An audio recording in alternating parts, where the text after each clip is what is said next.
Erim bilan ajrashganmiz, bitta mahallada turamiz. Ko'chada bolasini ko'rsa, ko'rmaganga obotadi. Bilasizmi, hamma ham tug'dirishi mumkin-da, lekin hamma ham ota bo'la olmaydi.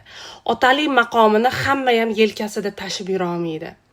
Farzandi uchun tirikchilik toshdan qattiq, tosh bo'lsa kemirib, suv bo'lsa simirib, o'zi yirtuv krossovka, yirtuv kiyim kiysa ham bolasiga yengi olib beradigan, bolasi uchun hech nima ishdan tap tortmay, kerak bo'lsa ko'chada kartoshka sotib bo'lsa ham bolasini ehtiyojlarini qilib beradigan ota hamma ham bo'la olmaydi. Hamma ham bolasini orqasida tog'dek bo'lib tura olmaydi. Hamma ham bu maqomga loyiq bo'la olmaydi. Tushunyapsizmi? Bu ota emas-da, bu prosta farzandingizni biologiskiy otasi. Bu haqiqiy ota emas. Qaysi ota o'zini farzandini ko'chada ko'rib ko'rmaganligi olib o'tishi mumkin?